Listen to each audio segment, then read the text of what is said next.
Knon 89.3 FM in Dallas and Fort Worth, the voice of the people. Business owners, tell KNON's listeners about your business. You can put your business or event on KNON. KNON currently has space available to run announcements for you. Tell KNON's listeners about your goods, services, nightclub, concert, or event. Help keep the voice of the people on the air while putting your information on the air.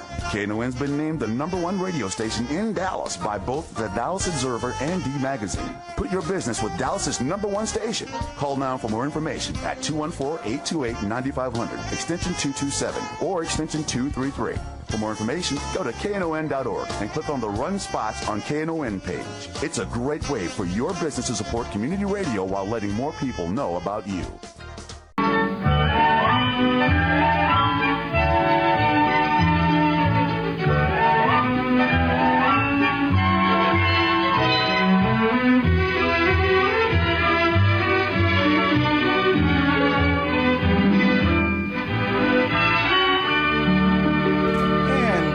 Morning and welcome to Lambda Weekly. Good afternoon and welcome to Lambda Weekly. I will get that right after a while. One of these, I've been doing this show how long? Morning? 30 years, and good morning. I'm Dave Taffet. I'm here in the studio with Lerone Landis. The late Reverend Patty Fink is in California this week. I thought she was back this week. Oh, she's back this week. I thought. Well, if the late Patty Fink comes in late, we'll know she's here. If she's not, we'll know she isn't here. Yeah. And she'll be here next week. How's that? How's that? Okay, so I'm glad we know just what we're doing. Our guest today is Jalenzski Brown. He is the program coordinator for United Black Element, which is a program of Resource Center. Yes. Welcome, Jalenzski. Thank you. I'm glad to be here. Yeah, we're glad you came. The connection we had, I was a speaker at one of their programs. Just me. I just went. I shot my mouth off for an hour and Had some wonderful things to say. Yeah, I mean, we had a lot of fun. And I said, you know what? You need to come on the show. Just talk about all the stuff you do. That program, and what I was talking about was gays and Judaism. And there was somebody there speaking about gays and Buddhism and Gays and Christianity. Gays and Christianity, and there was one other. Oh, gays. There was supposed to be the atheists and the Islamic, but those two guys had canceled out right before the discussion started. Yeah. Anyway, we were talking about religion, gays and religion. It was just a real interesting conversation. And I said to Jalenzski, was this part of something bigger that you do? Or because the program stood on its own. Some people who were there just came for that program, but.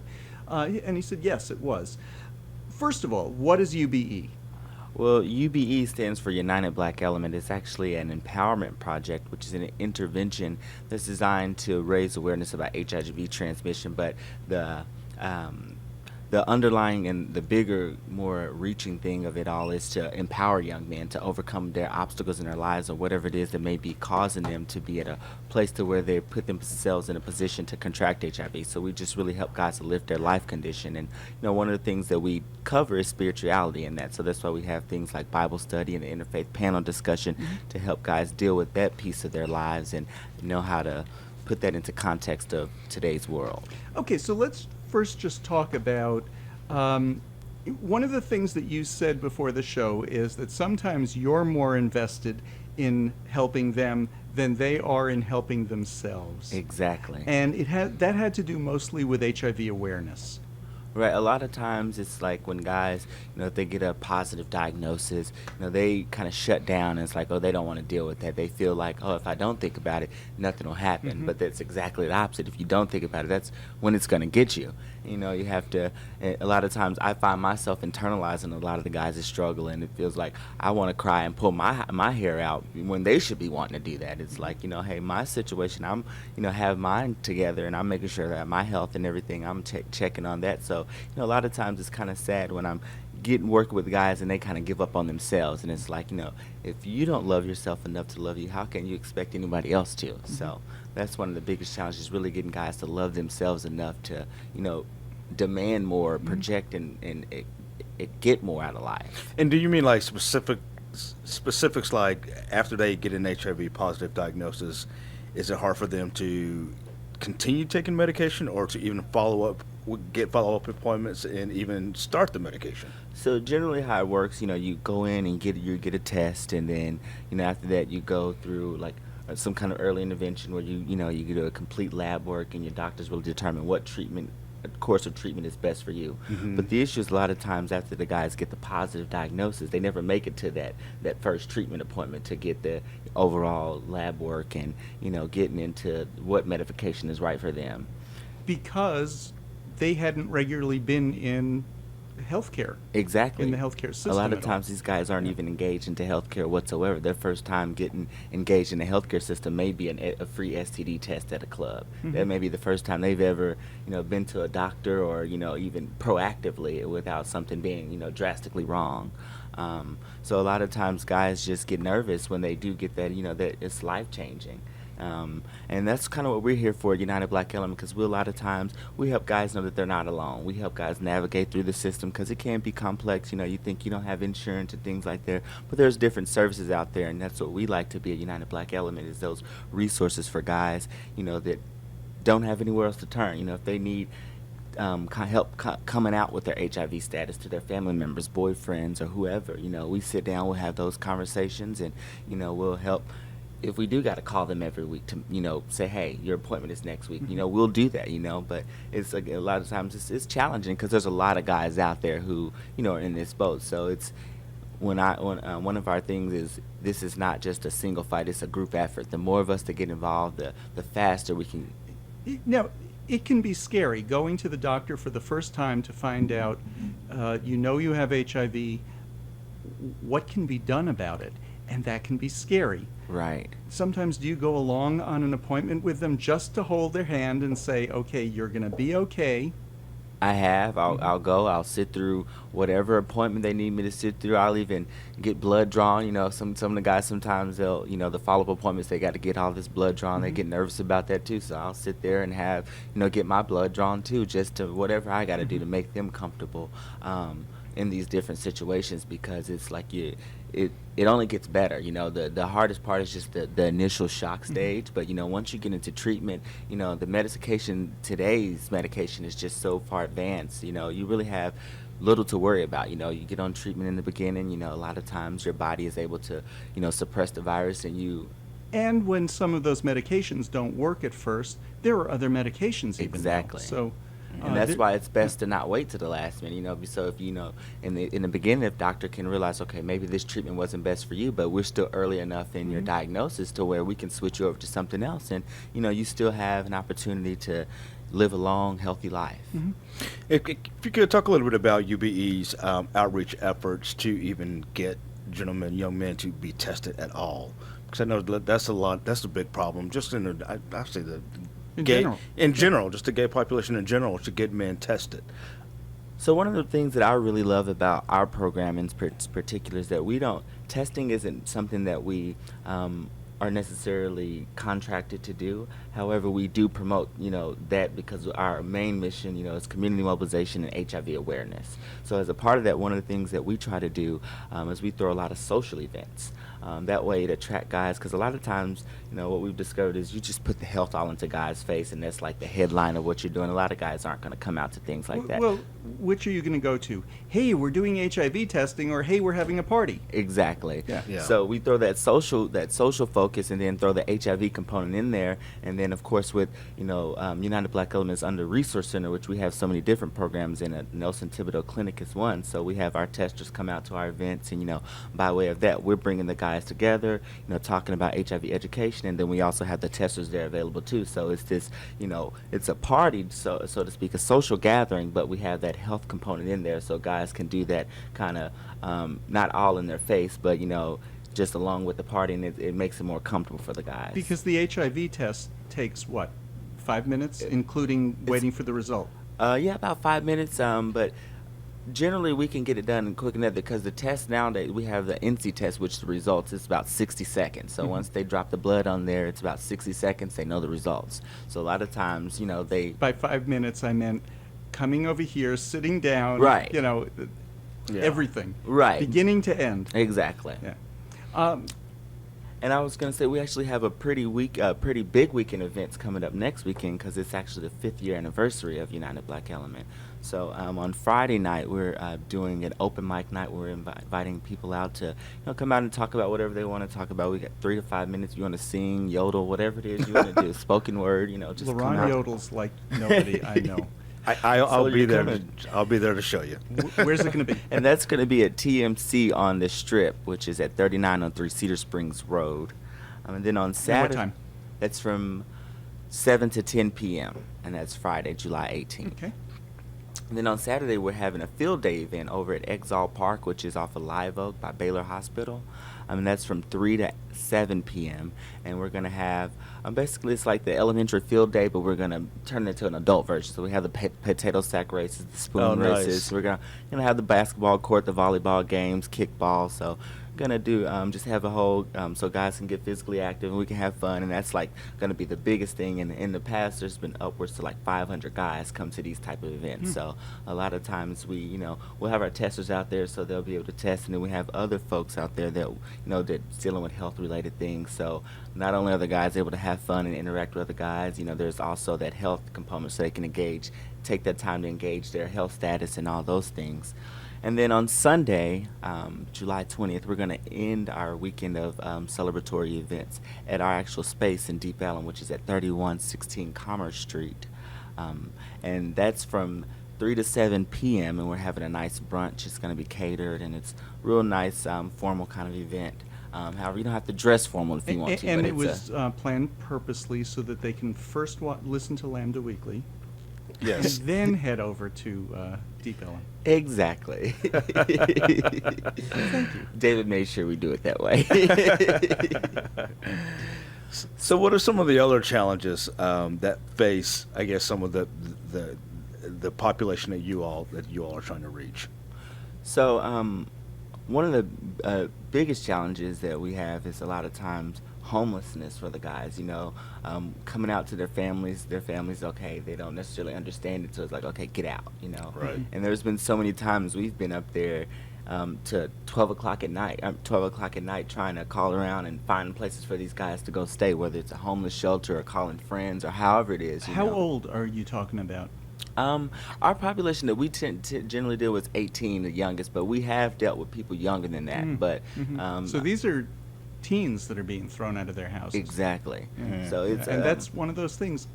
People are coming out younger. Yeah. and Yeah. it's not just teens though. A lot there's 24-year-olds, 26-year-olds, all ages. Really, our program specifically targets 18 to 29-year-olds. However, if anybody outside of that demographic comes to us and asks for help, we're not going to turn them away. Of So course. a lot of times guys do, they have nowhere else to go, and our program is such a unique program that we're really able to be that resource for guys. If they don't necessarily know where to go, if we can't help them, we'll direct them in a direction that they can get some help. And you say coming out, you'll be there to help them come out to friends and family if need be. Is that coming out as a gay man or coming out as HIV positive, or both? Both. We will help do with all that types of stuff because it's two different types of coming out. You have to deal with the stigma of being gay, and then you have to deal with also the stigma of being HIV positive. So those different situations are much different. A lot of guys go through them at different stages. Some guys go through them at the same time, and that makes things more complex. And then there's also a lot to being black and gay, and so that adds another layer of things because of the church and a lot of the way that fits into black culture. A lot of times sexuality isn't something that we talk about a whole lot in the black community, so it just makes it that much harder for guys to open up and want to talk about those conversations. So a lot of times when family gets wind of these guys are doing these certain types of things, like we've even had guys that come to UB and their family found out about it and they got mad, and even got mad at us because we're just doing our jobs and being support for these guys. We're not trying to. You're just there. Your doors Right. are open. But it's like they want to say we made them gay. No, we didn't do that. We're just here trying to do what you should be doing, helping your child. Because if we knew how, we'd make sure there were a lot more gay people. Exactly. I think I'd have to co-sign on that I one. think on Cedar Springs, one of those storefronts would be called the recruiting station. Exactly. The recruiting station. But we've never done that. We've never You been know able to why? do that. because it doesn't work. It doesn't work. So, and isn't it funny how, and this is in the black community, white community, they're just crazies who don't think it through. If we can't turn you straight, how can we turn you gay? Yeah. It's the same thing.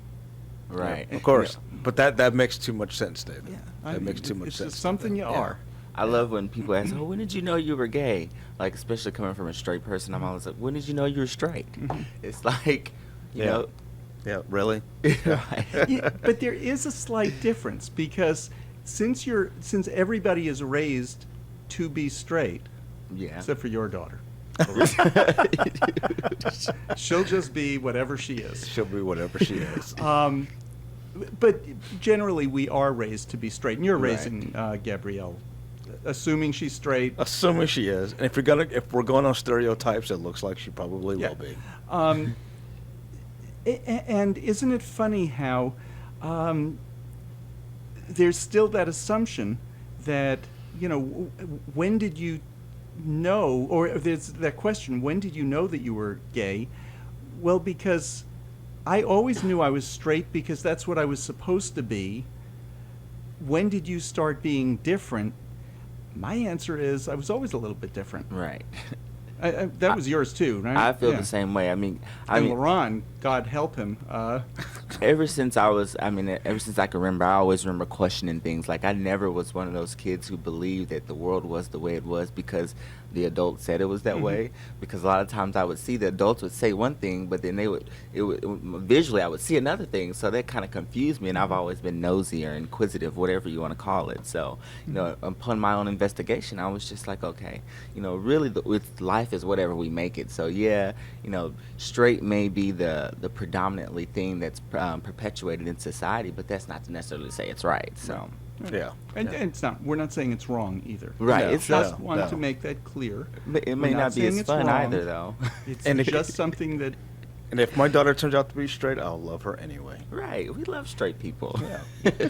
Not you'll love her anyway. You love her because you love her. Of course. You love her for who she is. Love her for who she is. God help her.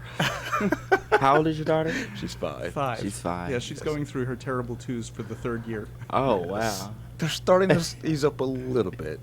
Just a little. Has she started school yet? She starts in the fall. In the fall. You're listening to Lambda Weekly on 89.3 Knon FM. I'm Dave Taffet here in the studio with Ron Landis. The late Reverend Patty Fink is in California performing a wedding for her new church. Her new internet church. We have to hear about this next week. Oh, yeah. We'll be back with more Lambda Weekly. Our guest is Jalenzski Brown. He's with UBE. We'll be back with more Lambda Weekly right after this. Want to find out about upcoming events at KNON? Want to see pictures from past events or need information about the station? Then you need to like the official KNON Facebook page. It's easy to find. Just go to facebook.com/KNON893. It's the KNON 89.3 FM station-produced page for Facebook. It's the easiest way to keep up with what's going on here at KNON. Like us and share with your friends today. That's facebook.com/KNON893. Accept no substitutions.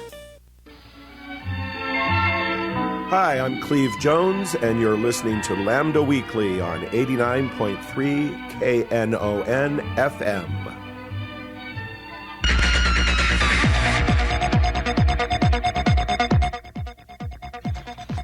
And that music means it's time for Leron's entertainment report, and Leron is busy scrambling. Yeah, I didn't know. I didn't know we were going to it. Let me pull it up. You're the one who told me you had an entertainment report today, so All right. We're ready. last week I screwed up the board royally. This week it's you, Leron. All right. Here we go. All right.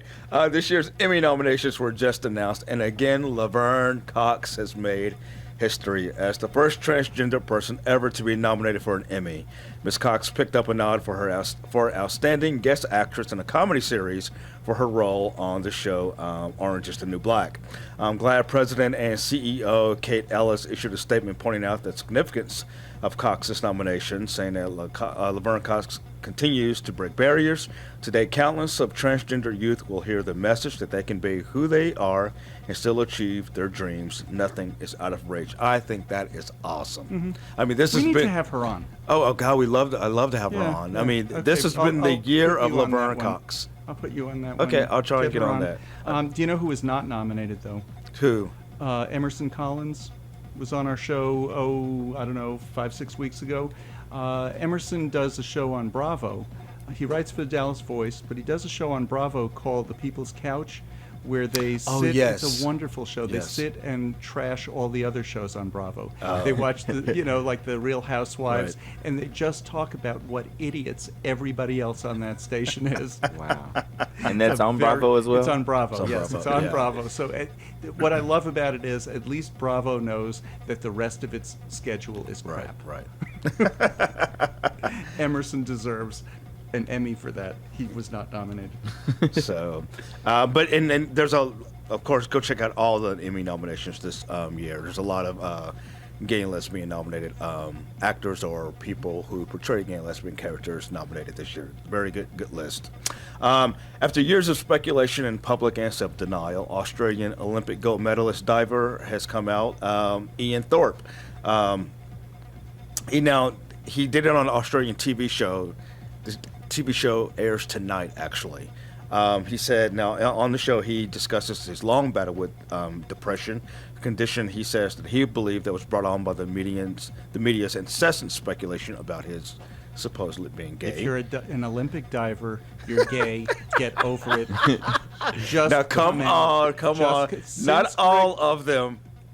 Since Greg Louganis, every Olympic diver who's won is gay. I don't want to hear it. I don't want the phone to start ringing to give me examples of ones that aren't. Just get over it. What's his name? Ian? Ian Thorpe. Ian, get over it. Now, here's the thing, though. This is what I don't get about celebrities, whatever you're in the public for, sports actor, whatever. Radio DJ. Yeah, whatever. If you gay and you know you are, something's still playing. Just say it's none of your business. But to come out and flat out deny it, and then you're going to come out years later. This is like the second or third person of late to have done this. Yeah. It's silly.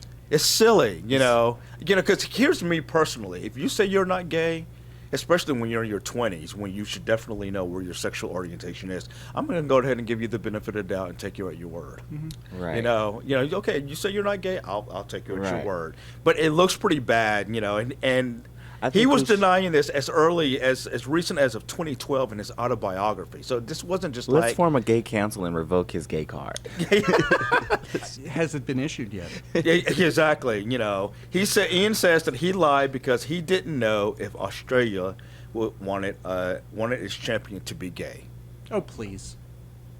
Australia So- doesn't have any other gays? No. Priscilla? oh, please. No, they have a lot What of kind? gays. I Yeah. mean, it's not like he was Saudi Arabian diver, Ian Yeah. Thorpe. Yeah, that's true. He wasn't Ugandan diver That's true. or even Russian diver. That's true. And if he was Russian diver, he needs to come out to Yeah. say, "Excuse me, but gay people are winning your gold Right. medals here." Right. Yeah. Now, I mean, In Australia, really? yeah. Now, a lot of celebrities have sent him, tweeted him, congratulations, and support him, and that's fine. I guess I do too. But I just kind of have a problem with why you lie I was about in it. Australia in Just say it's none 1990. of your business. I was in Australia in 1990, Mm-hmm. and at the time, we stayed at a guest house in Sydney, Mm-hmm. and one of the owners was a former board member of Dallas Gay and Lesbian Alliance, because he had met somebody who was Australian, and American law it just changed this year. American law did not allow him to bring his partner to the United States, but Australia did allow somebody to bring a gay partner. This was in the late 80s, to Australia. Really? Yes. Australia does not have a problem with gay people. I mean, Wow. that's such internalized homophobia. Yeah, it is. I'm glad he's over it. I am too. Congratulations. Yeah. But, Yeah. Yeah. After nearly total cleaning house of this season's panel of The View, there's been much speculation about who's going to be hired to join the lone surviving cast member, Whoopi Goldberg. Now, the first hired, and in this case it's going to be a rehired cast member, has been made official. Rosie O'Donnell will rejoin The View. The news of O'Donnell's return, of course, has become controversial. I don't know why, but it has, because her former co-host Elizabeth Hasselbeck, who's now on Fox News, has been making some really awful comments about her. She absolutely hates Rosie. She hates it. Well, I think it's mutual. And so they've been going back and forth. She and Joy Behar, anyway. Rosie so far has not made any comments, but I'm sure she will shortly. So I don't know. Rosie's kind of shy. just like you are. Yeah, just like I am. just like you are. And last, more sports news. If you haven't checked it out already, be sure to pick up the August issue of Out magazine. Michael Sam is on the cover, and I didn't realize this, but this is the first gay magazine he has made the cover of. He has not been available. We were trying to get him. And they say this. They say that this is also the first time he's done an interview with any gay press. He has not made himself available. We have tried. So I would love to have had him on. So I'm not gonna slam the gay publications. I wanted to talk football for an hour. You don't know how funny that is, David talking football for an hour. So I wish you had landed that interview. We'll see if keep trying. We are going to keep trying. Seriously, we're going to keep trying because that would be.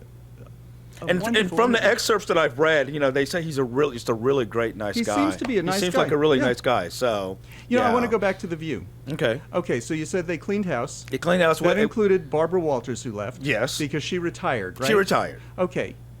Since she retired, she is all over ABC. Yes. She retired 2 weeks later. She's doing another show. I thought you retired. Maybe she just retired from The View. That's what it was. I think that's a good point. I think she just retired from The View. Then why was she on absolutely every single news program from CNN to Fox to ABC, NBC, CBS? Everybody interviewed her because she was retiring. And now she is all over. It's like you retired. I don't want to hear you again. It's like the Cher. How many times has Cher had She's a farewell coming back tour? again. Exactly. 5 or 6 times now? Yeah. I thought you retired, lady. No. And how old is Barbara? Like 92? Like she's up there. Oh my God! I mean, I love Barbara. As someone who I studies do journalism, too. Barbara, I respect her and I love her. You can leave The View and continue doing your other, but to have gone on this media rampage that she's retiring. Ratings, David. Ratings, David. She was That's saying how they that she do wanted it. to go relax and take a break, but you're right. She's I over understand she everything. doesn't want the daily grind, and so she doesn't want to do that, but she's going to continue doing. Not one mention during her farewell tour that she's planning on doing a whole nother show. Another whole show that she had to have already been working on because it was on 2 weeks later. True. Good point. I don't want to see it. I'm not going to see Cher when she comes through. She retired. For the 5th or 6th time. Now, if this was a comeback tour, I'd say okay. Okay. No, I don't think she's had an official comeback tour. They all hasn't. have been farewell. They've all been farewell tours. Yeah. And she's coming back again. No. You don't get my money. That's how easy it is to pimp the gays for money. Uh-huh. Seriously. But I'm not one of them. Well, I'm not either, and I'm not buying it with Barbara Walters. Well, I'm going to go see Cher because I've never seen her before. I'd love to see her. Well, I've seen her on TV. That's enough for me. So we're talking to Jalenzski Brown. He is the program coordinator for United Black Element, UB. It's called for short. We're talking about just some of the different issues that he deals with people that come through. First of all, you had said that you're doing on next Sunday. You're doing an outdoor next Saturday brunch and sack races and just fun stuff. You said last year you did that 500 people attended. Upwards to 500 people over the past day because they've had it every year. I don't know what the exact number was last year. I'm not asking for exact. I'm asking for. I had thought maybe 50, and that would have been a good number. 500's a lot of people. Even our skate party that we had back in back in May, we had over 300 people there. That's huge. And then in Juneteenth weekend, which is pretty big weekend in the African American culture. We had a weekend of events, and we saw over 400 people throughout That's the huge, course and of they're that different weekend. people, I bet. Right. So we try That's to do huge. different We need stuff to have him on attract. the show sometime. That's a lot of people he's That dealing is. with. And that's the thing we do with our events. We try to do different, different types of events, because we understand that the guys who may come to like a club type event may not come to the interfaith panel discussion. So that's why we do the different event types, so that we can reach as many guys as possible. You may have the Well, I'm upset now because the weather was terrible. We had about 50 people or so at the interfaith panel. Yes. But good thing- it should have been 200 people there. and hopefully there will be. We'll have another one in August and another one in September, which I hope that you'll return and Oh, I'd sit love back to. on the panel again. Yeah, we had a ball. Great questions, great discussion. Let's talk a little bit about spirituality, because that is a big issue in the black community. It is. And it's a little bit different than in white community, Hispanic community. Tell us why.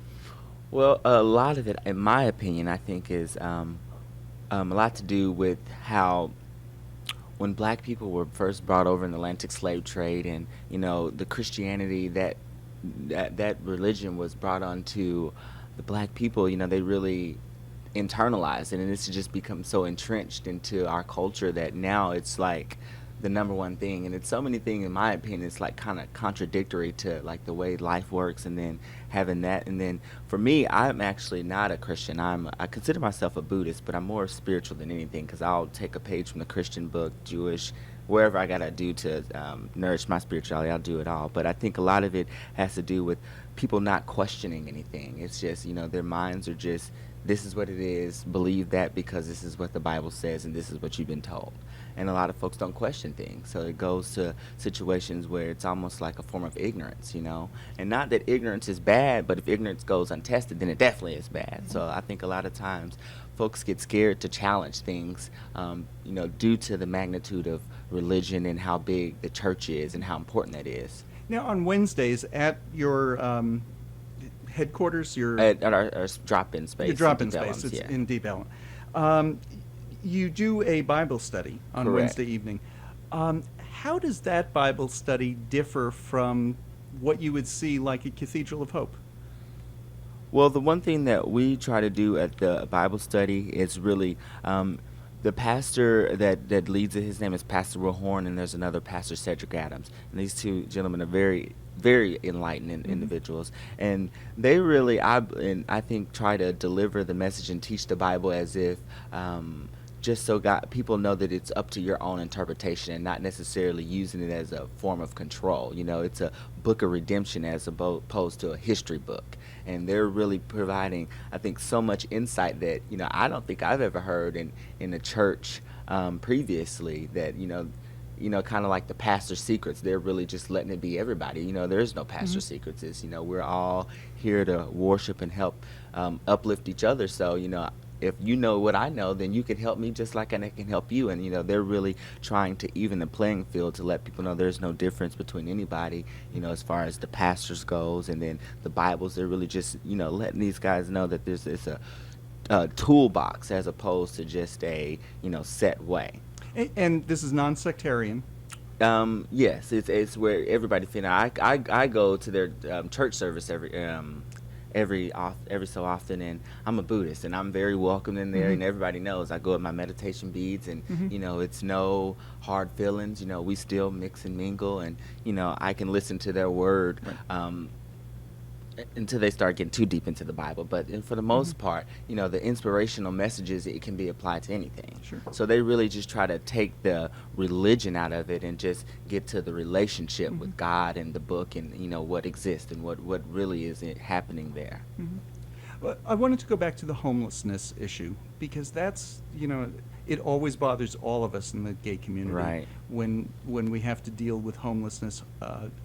Something like 30 or 40% of youth homelessness is among gays and lesbians and transgender youth, and certainly among the black, gay, lesbian, and Right. transgender community. It's bad, maybe worse. First of all, what do you do for somebody who comes in who suddenly has been thrown out of their house?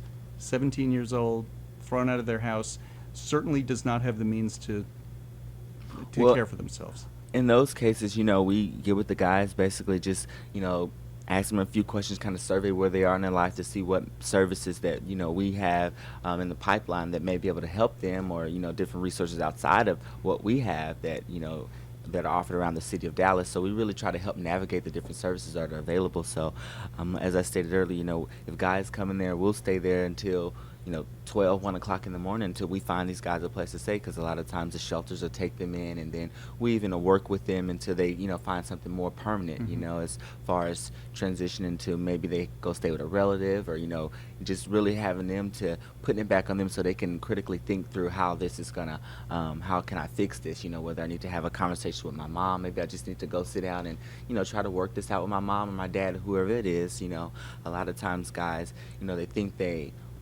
it's just the end of the road once their parents put them out. And a lot of times parents just don't understand. They just need to be introduced to the culture and what's happening. And they'll sometimes they come around, and I've seen sometimes where families just, they shut the door and say, hey, don't even take anything that I bought from you, just get out. And those cases are a little bit more complicated, But like I said, we'll sit down and we try to help line up the resources and really just come up with a plan for these guys to get back on their feet. And a lot of people hear, okay, he was 18 years old. Well, 18, your parents aren't responsible for you anymore. But there's a difference between, okay, when you're 18, you're going to go out on your own, and what do you mean you're gay? Get out of my house now and don't take anything from the house. Exactly. Huge difference. Huge difference. You might even still be home at 22, 24 Exactly. because you're going to school, but get out of my house and get out now. Exactly. What do you do? Yeah. And then the thing about it is, a lot of guys can't necessarily survive on their own if they don't have a strong foundation that they come from. So once you just kick them out of that household, they no longer have that to be attached to. So their life is basically in shambles. They're trying to rebuild and piece up. But it's much easier if guys have a strong foundation, that once they're out on their own, even though, they may not necessarily need anything, they still need that contact with home. Say, hey, Mom, I'm doing this or I'm doing that, to get that emotional support, or, financial support if need be. Those things, if they don't exist, a lot of times guys find it that much harder to be on their own. I mean, at 17, even a kid who's, let's say he's working at McDonald's, so he has a job after school, but if you don't have a place to sleep, Right. you can't do your homework, you can't finish school, you can't go to work. What do you do? And I wish people would get over this whole notion of just because you're 18, you're grown, you have to move out your parents' house. If you have to stay with your mom, your dad till you're 32, do so. Take the time to really create the life that you want for yourself before you just, try to go out and be on your own. And I things just of that hope nature. with those parents, I know what I went through with my father when he got up into his 80s with his Alzheimer's. I just hope some of these parents have the same kind of luck that I did with my father, and that their kids say, you know what, get out of my house. Yeah. Uh-oh. Yeah. I mean, what's good for the goose. Yeah. Most people. And isn't that really rotten of me to even say? But you know what? But no, I'm right there with you. I mean, most people know at 18 you just don't literally on your birthday pack your stuff and turn and walk out Not the door. without a plan. It doesn't. Not without a it doesn't. plan It to doesn't do go that. like that. You go to college, and even if you're going to college, you still come home from the summers. It is a gradual. Well, Right. but even some kids do move out on their own at 18. But it's a group that gets together, and they plan that's what they're doing, and their parents help them find a place that's affordable. You make get sure the guidance. that they're financially supported. Either you're paying for their rent, they have a job, you make sure you co-sign for their apartment. Yeah, all those things. It's not just boom, you're out. We need to take a break. You're listening to Lambda Weekly on 89.3 Knon FM. I'm Dave Taffet here in the studio with Lerone Landis. Our guest is Jalenzski Brown. He's with UB. He's the program coordinator over there, and we'll talk a little bit more about that.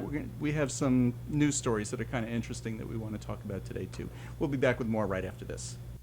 If you're going on summer vacation but aren't planning on taking your old car with you, why not donate it to the KNON Vehicle Donation Program? Just call 877-KNON-AUTO and we'll arrange everything from picking up the vehicle to providing the necessary paperwork. Your donation will help support KNON. 877-KNON-AUTO or on the web at knon.org. I'm Christina from the Owens, and I listen to Lambda Weekly on 89.3 KNON FM. See you there. And this is Lambda Weekly on 89.3 Knon FM. Jalenzski Brown's our guest. He's with United Black Element. Next week you have 3 events. Friday night, Lerone is going to be at TMC Yes. to sing. It's gonna yodel for us. Yodel. I'm sorry, yodel. From 7 to 10 p.m. It's an open mic night at TMC. It should be a lot of fun. Yes. Saturday you'll be at Exall Park. You're going to do things like potato sack races. There'll be HIV testing, but that's not the Volleyball main games, right. focus of it. It's just to get out in the fresh air and have some fun. Exactly. And on Sunday, in your community space in Deep Ellum, on Sunday you're going to have a brunch, late afternoon brunch and discussion. Yes. Yeah. And you can visit our website at UB-Dallas, that's UBE-Dallas.org/5 years for more information about that. Great. Or you can just go to myresourcecenter.org and it'll take you right there because Exactly. you are a program of Resource Center. Correct. I want to talk a little bit of news because there have been some interesting, it's like every week something new with marriage comes Every up. week. I mean, literally every Okay, week. So Philadelphia or Pennsylvania. Pennsylvania. I think that's the most interesting one. Yeah, Pennsylvania overturned their marriage law. A judge overturned their marriage law. The governor, who's Republican and up for re-election, decided, maybe not such a good idea to oppose this. So what he did was he accepted the judge's decision. Same-sex marriage started in Pennsylvania. A county clerk didn't like that. Now, in order to challenge a law, you have to be, as a result of the Prop 8 case, you have to have some sort of... Well, you have to show. Well, first of all, you just can't be a citizen. You just can't be a common citizen and says, "Oh, because the government's not going to challenge the law, I'm going to go challenge it." You can't do that, and that's what Prop 8 was essentially about. It has to directly affect you. Yeah, yes.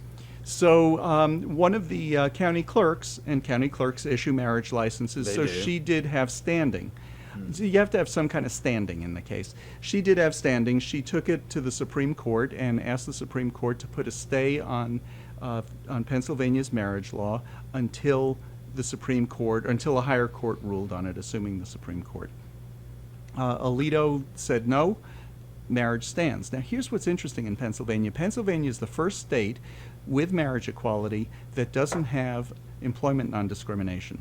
So if you're working for an anti-gay employer, you can go out, get married, it's perfectly legal, you can come back, you can get fired from your job, that's perfectly legal too. Yep. First state. Wow. Yep. What a great wedding Isn't that gift. great? Yeah, yeah. Now, we have no evidence of that happening, Or that it would happen. or that it would happen. I mean, it's Pennsylvania. It's not Texas. There are parts of Pennsylvania that would surprise you. I'm sure, just when in you're any thinking state. Pennsylvania, you're thinking Philadelphia and Pittsburgh. Yep. Yep. You're not thinking the center of the state, which is big. Anyway, Colorado, also an interesting decision this week. The Colorado decision goes back to Utah. Utah had its marriage law overturned. Utah's in the 10th Circuit, so is Colorado. So when the 10th Circuit overturned or upheld the lower court decision, 3 Colorado district clerks, or not district clerks, but county clerks, said, well, we're in the 10th district also. That ruling applies to us. And it does. And it does, because what your district... They fall in that jurisdiction. Yeah. So in Utah, the Utah ruling did not reinstitute marriage in Utah, and Utah had marriage for a couple of weeks before it was stayed. And it's interesting that it was Sotomayor who stayed Utah, and it was Alito who did not stay I know. Pennsylvania, but oh well. Yeah. Whatever. Yeah. You just don't know what these judges Yeah, are going to do. You really isn't don't. it interesting? Okay, It's so inconsistent. it is. Well, yeah. So in Colorado, or in Utah, they stayed the Utah decision, but the Utah decision specifically said Utah. So the Colorado clerk said, we're not Utah. The stay doesn't apply to us, and it didn't. The Attorney General got hysterical. He asked for a stay, didn't get it. He asked a state court to rule quickly on Colorado's marriage law, and the state court overturned it. But the state court stayed it. So this county clerk in Boulder, the county clerk went to a U.S. district court. U.S. district court is higher than a state court. Yes. So the U.S. district court in Boulder said, yes, we understand that stay is in place. However, the circuit has ruled, and county clerks who would like to continue issuing marriage licenses here in Colorado are welcome to. So right now, 3 county clerks are issuing licenses. Pueblo County, Boulder County, and Denver are issuing marriage licenses. Even Pueblo, which is down south,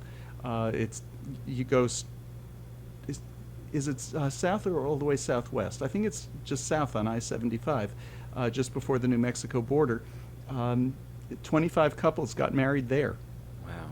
Wow. But Denver, there was a rush on Thursday and Friday so people could get married this weekend. Because who knows what's going to go on next. It'll go to the Supreme Court. That's Sotomayor. She might decide, nope, the stay is for the whole circuit. Right. I mean, that's what would be fair, wouldn't it? I mean, that would be what would be consistent. Right. Okay. Right. So, anyway, I find that fascinating. I just, I really would be glad when somebody just says, okay, let's just stop wasting all this money and just make gay marriage legal for everybody. I mean, same-sex marriage okay for everybody. And that's going to happen. I feel like it's going to happen rather soon. We were saying, the Supreme Court seems to want to let this play out in the lower courts, and not this coming session, but the session after. But these cases are coming through one after the other after the other. Utah just got appealed to the Supreme Court. Yeah, now we have a case that can. These other cases aren't even at the they're level not at that that level they yet. can go to the Supreme Court. Well, we have a case that is at that level now. They can go to the Supreme Court the next session. So we could have a ruling as early as next summer. Next June. Next June. On Yes. June 28th, on the second anniversary of Windsor and the 12th anniversary of Lawrence. Yep. That would be amazing. We can get Justice Kennedy's next gay ruling. But I still think they're going to punt. I think they're not going to hear it, or they won't announce it in October. Because most of the cases they're going to hear, or a lot of the cases they're going to hear, they announce in October. Yes. It could be if a number of these other cases that are working their way through the courts get to the Supreme Court by December. It's possible in January they'll announce a couple more cases that they're going to hear and decide to hear either the Utah case or it could be any of them, the Wisconsin case. But here's the interesting thing. If they don't hear it, then what the 10th Circuit Court of Appeals ruled stands. Well, the 10th Circuit, it'll only delay it for another year. I'm expecting them to hear it. I'm just not positive it's going to be next year. I think it might be the year after. Just to let more court cases work their way through. Really? Yeah. I don't think they have 2 years to wait, though. Right. No. I mean, you don't have that long to let somebody know if you're going to hear your case or not. Oh, sure you do. No. Some of those DOMA cases are still sitting there. No, but they've told them that they're going to hear it. You see what I'm saying? You don't have that long to let somebody know if you're going to take the case or not. You have that long to if you're going to rule on it. No, But to they just have to take rule it? by the end of that session. Well, okay, yeah. But no, they don't have to take it. They don't have to take They- it. They don't have to announce whether they're going to take it that session even. Just because it's appealed to the Supreme Court now doesn't mean they have to tell you in October whether or not they're going to hear it next year. They can wait till the year after. Those DOMA cases, some of them were sitting there for more than 2 years, Not knowing if they're going to be taken or not. not knowing if they were going to be taken. And some of them are still sitting there. Not going to be heard because it's settled. Right, it's settled. Yeah. Okay. Richard Nixon. Uh-oh.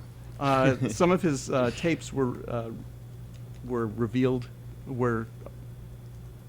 transcripts were released. They this were week. released. And Nixon said, "I am the most tolerant person on that of anybody in this shop."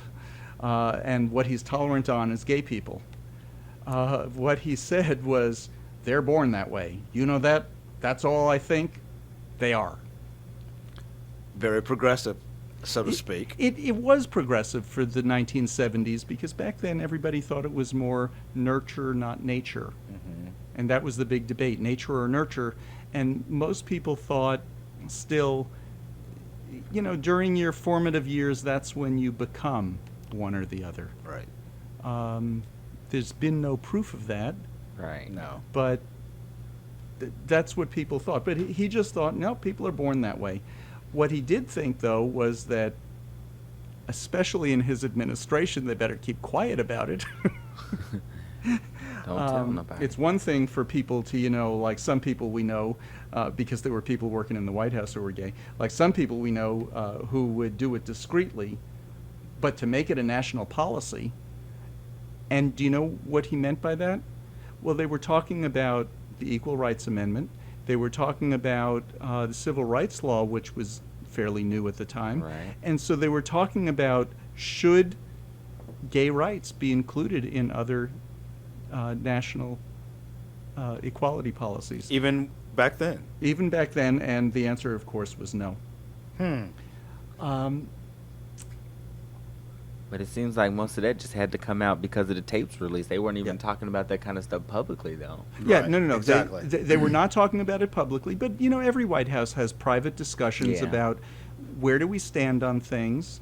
Will this be an issue or not? It's interesting, I think, that it even came up in 1971 Yeah. as, will we just add, and it wouldn't have been sexual orientation. I don't know what they would have called it then. What did we call it then? I can't think of it. We didn't use the term sexual No, orientation at the no. time,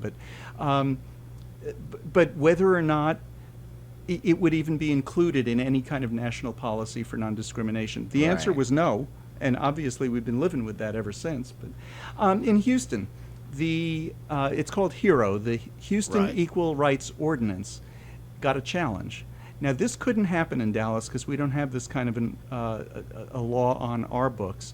But in Houston, if the city council passes something and people don't like it, they have 30 days to collect, I think it's 25% of the signatures of the registered voters who voted in the previous mayoral election. So they needed... I think if you want to get its numbers, I think they needed around 17,000+ signatures. they got 50. They got more than enough. So they have plenty of signatures. It's going to be on the ballot in November to decide the rights of gay people. Can you discriminate? And it's not just gay people. It's the Yes. entire ordinance. Houston had no equal rights ordinance. Period. So it will repeal everything. There won't be protections based on religion, based on race, based on Right. anything in Houston. If it goes through, it repeals all of that? It repeals repeals all of everything. that. Wow. And Houston had no equal rights ordinance. It was the only major city in the country that didn't. It's still covered under federal law, Yeah. but sometimes it's just easier to take care of local things locally. Right. I mean, I don't know. I'm from Houston. It's just kind of embarrassing. Well, It really is when because Valletta was on a few weeks ago, she said, God, I'm glad I'm not from Houston. Because, we had some protesters when we discussed this. They came up, they spoke, we voted. That was the end of it. end of it. I mean, same thing happened down in San Antonio. It was a little bit of a more It of a was ruckus more in San Antonio than it was here, but they still. have recall in San Antonio. They tried to recall some of the city council people who sponsored theirs. What didn't work was the right-wing extremists, religious extremists, who wanted to recall these city council people lived in different council districts. They were ethnically, religiously, everything different than the ones who they wanted to, and they lived different places. You have to live in that council district to sign a petition to recall that council person. Right. So, didn't work. Didn't work. Yeah, did not work. I guess what's really surprising to me about it is, if you know Houston, and when we had the mayor on our show, she talked about this too. Not only is Houston the largest city in this state, it's the fourth largest city in the country. It really is like the only international city in this state. It's really, really diverse. Not just racially, but religiously. I mean, it's really a truly international city, and then you see this happening. It's like you don't deal with this in the other top 10 cities in America. Why is Houston the singled out city that I'm just baffled about it? And it just really puzzles me. I don't have an answer for Maybe that. they need you to go home and fix it. I guess so. They need you to I go guess home so. and fix it. There is one other little bit of news since we were talking about HIV. Some news came out about the Mississippi baby. There's a baby. He was born back in 2010 that they said that was essentially cured. She was born. She got HIV from her mother, who didn't know, was not taking her meds when she was pregnant with the baby, but she got a full strong dose of antiviral medication when she was born. Right. They thought that it eradicated. Well, it has come back. Yeah, it's It's 3 come years back. later. 3 years later, it's and come back. Do you know, there were 2 or 3 people who had gotten bone marrow transplants. Same adults. thing. And they thought, and it was for leukemia, and they found that as a result of the bone marrow transplant, which they were not recommending for everybody with Right. HIV, it's a, Right. And it was basically the people who they took the bone marrow from had a natural resistance to the HIV. So, Right. and putting that in the transplant recipients, they were able to utilize that same resistance and eradicate the HIV. and it took about 6 months for one of them, 9 months for the other, and their HIV reappeared. But again, this one with the Mississippi baby was so disappointing. Yeah. The doctors who were involved said, felt like a kick in the gut. Yeah. I mean, Because they she's still healthy, and she's, Yeah, but there's a it difference is, between she's healthy and has to take medication they are for having the rest of her life. She is back on medication now. Yeah, So, it just shows that Did they ever take that baby off medication? They did take her They off. did? They Okay. did take her They off. There's thought another she- baby that they have in that same kind of boat in California, but they have it. I think she's just on medication. She's just been on okay. it, and so they don't know whether it could come back or not because she's on medication. So, but it's not showing up on any tests. But Oh, okay. No, they took her off, and they thought she was cured. And what that shows is that HIV hides in the body. Even when Exactly. you are showing zero viral load, it is hiding somewhere in It's the body hiding that we somewhere. don't know about. Right. And talking to somebody from AMFAR, they said, we can cure this, but we have to find where it is it's hiding. Right. exactly, Yeah. and that's why it's really important for people to stay in treatment and stay going to the doctor and knowing about your status and your viral load, so that you can Good segue. be sure to we can all have that collective information so we can one day end this fight against HIV and AIDS. Good segue. They always laugh at my segues because they're terrible. That was Jalenzski Brown. He is with UBE. And next week they have several events. Friday night at TMC, Saturday in the afternoon, 3 to 8 p.m. in Exall Park, and Sunday a brunch from 3 to 7 p.m. at UBE at 3116 Commerce Street. Great organization. Lots of people go. One thing I didn't ask you, it's targeting the black community, but if you're not black, you can still go. Correct. It's our target demographic is young black, gay, and bisexual men ages 18 to 29. Because I went and I wasn't black. And you are very much welcome with open arms. I had a ball, and And- I'd be happy to be a speaker for you. And I just want to mention one other thing. Myself, Jalenzski, I coordinate the program along with Sammy Nesbitt and PJ Moten. So there's 3 of us over there at United Black Element, along with a whole slew of volunteers. And of course, we're under-resourced and all that. and we need to go. I hate to cut you off, but that's it. Thank for you us. for coming on. Thank you very much. KNON 89.3 FM in Dallas and Fort Worth, the voice of the people. Business owners, tell KNON's listeners about your business. You can put your business or event on KNON. KNON currently has space available to run announcements for you. Tell KNON's listeners about your goods, services, nightclub, concert, or event. Help keep the voice of the people on the air while putting your information on the air. KNON's been named the #1 radio station in Dallas by both the Dallas Observer and D Magazine. Put your business with Dallas's #1 station. Call now for more information at 214-828-9500, extension 227, or extension 233. For more information, go to knon.org and click on the Run Spots on KNON page. It's a great way for your business to support community radio while letting more people know about you.